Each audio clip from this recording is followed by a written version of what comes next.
வாழ்க வையகம், வாழ்க வையகம், வாழ்க வளமுடன். வாழ்க வையகம், வாழ்க வையகம், வாழ்க வளமுடன். வெங்காயம், இந்த தலைப்பில் சில கருத்துக்கள். வெங்காயம் உணவின் சுவைக்கும் உடல் நலத்திற்கும் மிகவும் உறுதுணையாக இருக்கின்ற உணவுப் பொருள். இந்த வெங்காயம் என்ற சொல்லுக்கு இன்னொரு பொருள் உண்டு. வெண்காயம் என்றும் சொல்லலாம். காயம் என்றால் உடம்பு. காயமே இது பொய்யடா, வெறும் காற்றடைத்த பையடா என்று சித்தருடைய பாடலிலே வரும். வெண்மை, தூய்மை, தெய்வீக குணங்கள். குழந்தையுடைய மனதை வெள்ளை மனம் சொல்லுவோம் இல்லையா? அப்படி வெண்மை என்பது தூய்மையானது. அப்போ வெண்காயம் என்றால் தூய்மையான உடல், சுத்த தேகம் என்று பொருள். தேகம் சுத்தமானால் சுத்தமாக்குவதற்கும் ஒரு பெரும் முயற்சி அவசியம். உடலில் இருக்கின்ற கசிவுகள், கசடுகள் எல்லாவற்றையும் நீக்கிய பிறகுதானே தேகம் சுத்தமாகும். அதே போல் மனதில் உள்ள கசடுகள் எல்லாம் நீக்கிய பிறகுதான் மனம் சுத்தமாகும். அப்போ சுத்த தேகம் சுத்த மனதிற்கு துணை செய்யும். சுத்த மனமே சுத்த தேகத்தை அடைவதற்கு துணை செய்யும். அப்போ இந்த இரண்டு நன்மைகளுக்கும் ஒரே வழி என்ன என்றால் ஆன்மீகம். இந்திய திருநாட்டிலே பொதுவாக எல்லா தத்துவங்களும் போதிக்கின்ற ஒரு உண்மை என்ன என்றால் மனித வாழ்க்கை நிலையில்லாதது. இந்த நிலையாமையே இந்திய தத்துவத்திற்கு அடிப்படை.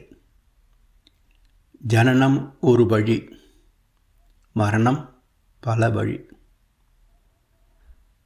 ஒரு குழந்தை பிறப்பதற்கு முக்கிய காரணம் தாய் தந்தை.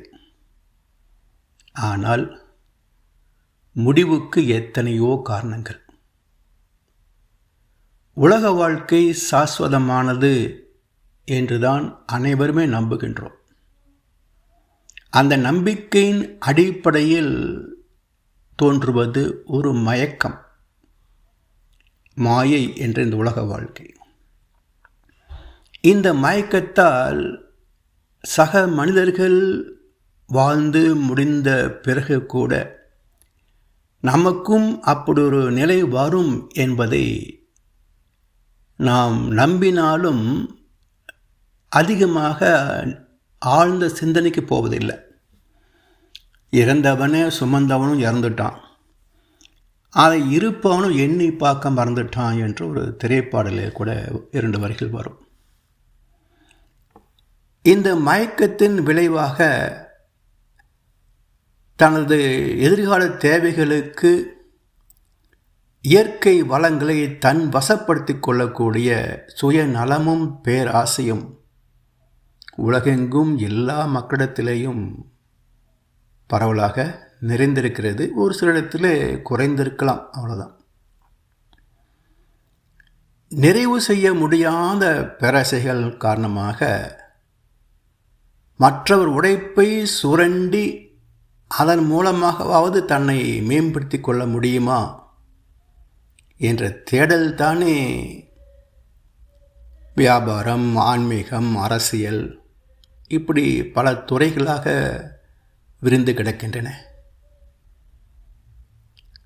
தன்னிடத்தில் உழைப்பவனுக்கு ஒரு சிறு தொகையை கூலியாக கொடுத்துவிட்டு மீதி அனைத்தையும் தன்னுடைய உழைப்பின் பயனாக, நிர்வாக திறனால் வந்த லாபமாக தன் பெயருக்கு எழுதி கொள்கிறானே.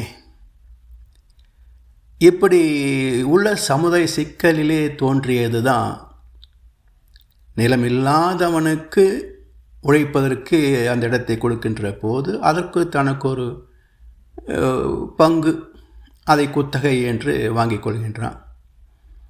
அதே போல் வீடு இல்லாதவர்களுக்கு வீடு கொடுக்கின்ற போது வாடகை என்று ஒரு தொகையை வாங்கிக் கொள்கின்றான். தன்னிடத்தில் இருக்கின்ற பணத்தை எங்கேயாவது முதலீடு அல்லது வைப்பு நிதியாக வைக்கின்ற போது அதற்கு வட்டி என்ற ஒரு சிறு தொகையை பெற்றுக்கொள்கின்றான். தொழில் செய்கின்ற போது அதற்கு வரவு செலவு கணக்குக்கு மேலாக தன் உழைப்புக்கு உரிய ஊதியத்திற்கு மேலாக லாபம் என்றொரு தொகையும் சேர்த்து கொள்கின்றான். வியாபாரத்திலே ஒரு இடத்திலே வாங்கி இன்னொரு விற்பனை செய்கின்ற போது அதற்கு தரகு என்ற ஒரு பகுதியை பெற்றுக்கொள்கின்றான். இந்த சமுதாய மக்களுக்கு மேலாக அரசாங்கம் அரசை நடத்துவதற்கான செலவுக்கு என்று வரி என்ற வகையிலே ஒரு பெருந்தொகையை பெற்றுக்கொள்கிறார்கள். இப்படி குத்தகை, வாடகை, வட்டி, லாபம், தரகு, வரி என்ற 6 வகைகளிலே வருகின்ற செல்வம் உழைக்காமல் பெறுகின்ற செல்வம். இதனால்தான் வறுமைக்கோடு, நடுத்தரம், வளமிக்க மேல்தட்டு என்று 3 நிலைகளிலே பொருளாதாரம் மக்களை பிரித்து வைத்திருக்கின்றது. இந்த பேதம் நாளுக்கு நாள் பெருகிக்கொண்டேயும் போகிறது.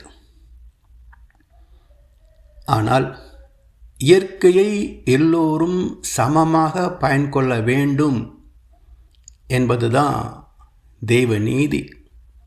இயற்கை விதியே அப்படித்தான். எல்லாரும் எல்லாமும் பெற வேண்டும். இங்கு இல்லாமை இல்லாத நிலை வேண்டும். வல்லான் பொருள் குவிக்கும் தனி உடைமை நீங்கி வர வேண்டும் இந்நாட்டில் பொது உடைமை என்றார் கண்ணதாசன். அந்த பக்குவத்தை பெறுவதற்கு ஒரு ஆழமான சிந்தனை ஒன்று வேண்டும். எதை நோக்கிய சிந்தனை என்றால், எனது உடலும் ஒரு நாள் சாம்பலாவது தான். அதற்குள் வாழ்கின்ற காலத்தில் நானும் நிறைவாக வாழ வேண்டும். என்னால் முடிந்தளவுக்கு எத்தனை பேருக்கு நன்மை செய்ய முடியுமோ அதை செய்வேன். மாறாக ஒருவருக்கு துன்பமளித்து இன்னொரு சுகமாக வாழ நினைக்கின்ற போது அது பறித்து உண்ணுதல் என்ற விலங்கினத்தன்மையாக இருப்பதனால பற்றாக்குறையும் பசியும் வறுமையும் துன்பங்களும் தோன்றி சமுதாயத்தை சீர்குலைத்துவிடும்.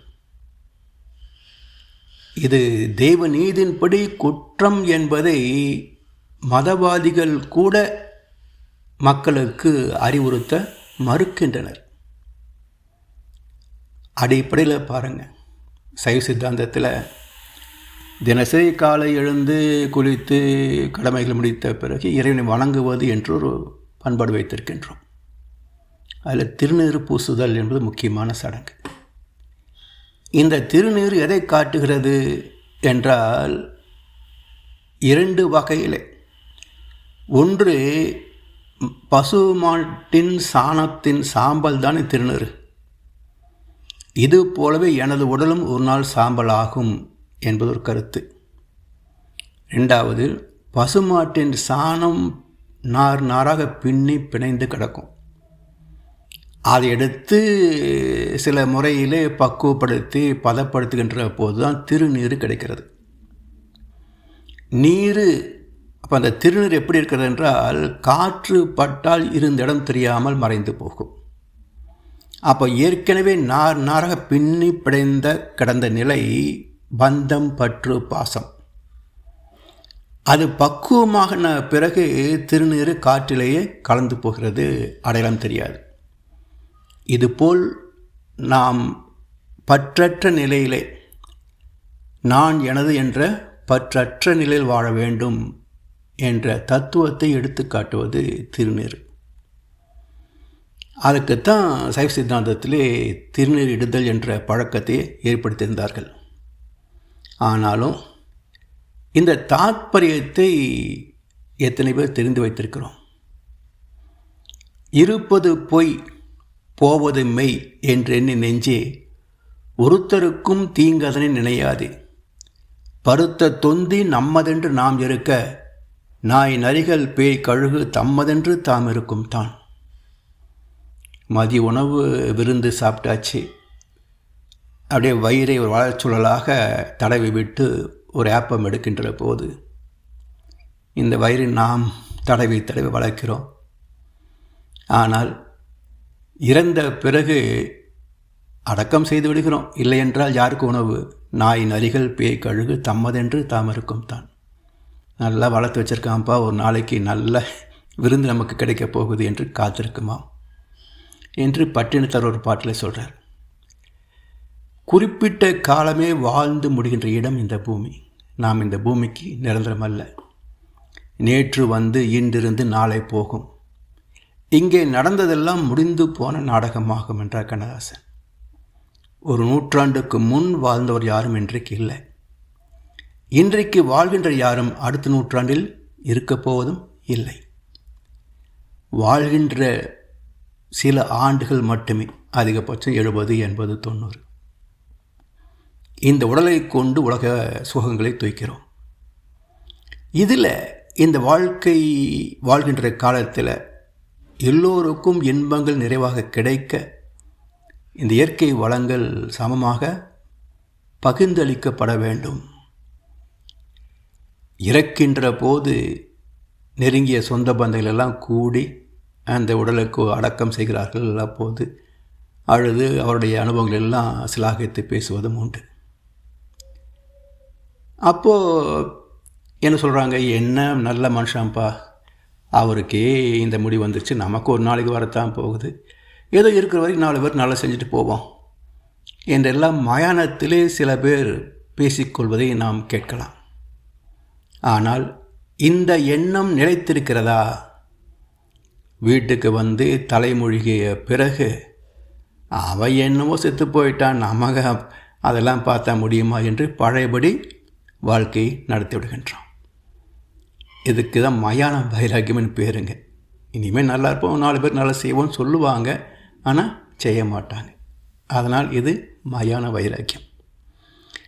இப்படி ஒரு மயக்கத்தில் நிலையாமையை உணராமல் அறத்தை பின்பற்றாமல் வாழ்வதும் ஒரு வகையில் நடைப்பிணம்தான். அதை வள்ளுவர் சொல்வார், ஒத்தது அறிவான் உயிர் வாழ்வான், மற்றையான் செத்தாருள் வைக்கப்படும். They alone live who live for others. The rest are more dead than alive என்கிறார் விவேகானந்தர். மனிதன் நினைப்பதுண்டு வாழ்வு நிலைக்கும் என்று, இறைவன் நினைப்பதுண்டு பாவம் மனிதன் என்று என்றார் கண்ணதாசன். வள்ளுவரும் இன்னொரு பாடலிலே, ஒரு பொழுதும் வாழ்வது அறியார் கருதுப கோடியும் அல்ல பல. இந்த குறளுக்கு மகர்ஷி ஒரு கவியில் சொல்கிறாரு, கொண்டமேலாம் இவ்வுருவில் குறிப்பில்லாமல் கோடான கோடி எண்ணி அனுபவித்து.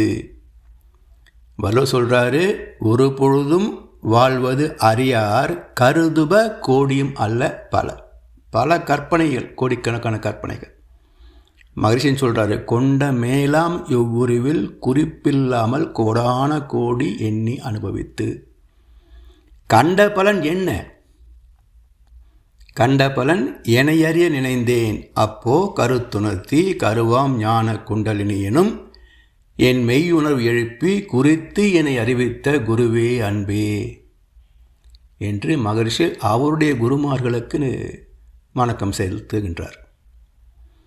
எனவே இந்த அறியாமையிலிருந்து விடுபடுவதற்கு நமக்கும் குருவின் அவசியம், குருவின் தரிசனம் மிக அவசியம்.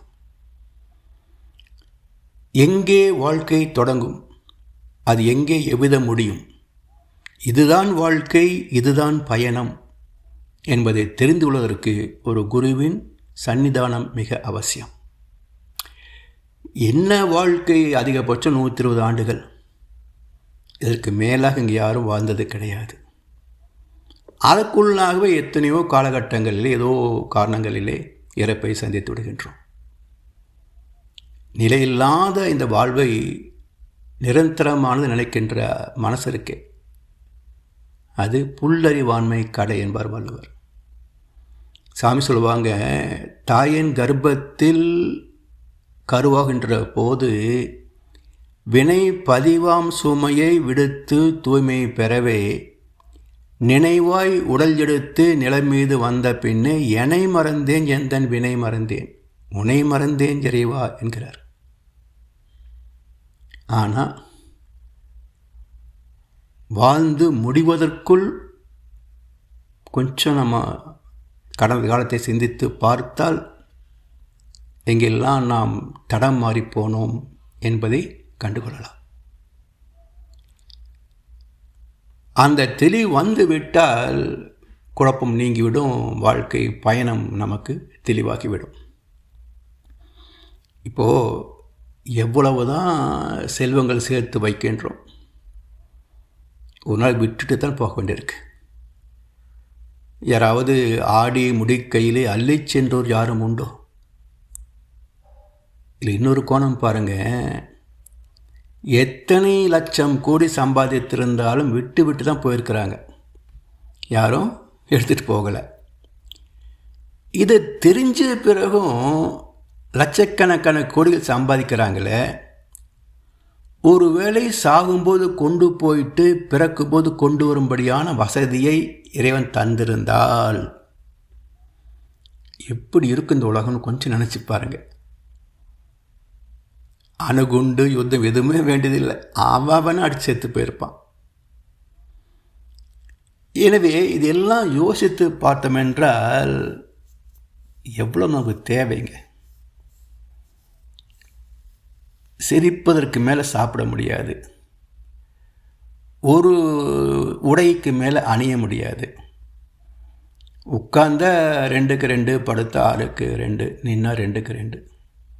இதுக்கு மேலே பூமியை நாம் அனுபவிக்க முடியாது. 3.25 ஏக்கரில் பங்களா காட்டியிருந்தாலும் இதுக்கு மேலே நம்ம அனுபவிக்க முடியுமா பாருங்கள். இவ்வளோதான் வாழ்க்கை.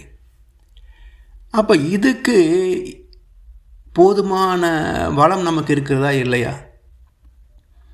அதாவது பசிக்கே கிடைக்கல உணவு என்கின்றவன் திருடினால் அர்த்தம் இருக்குது.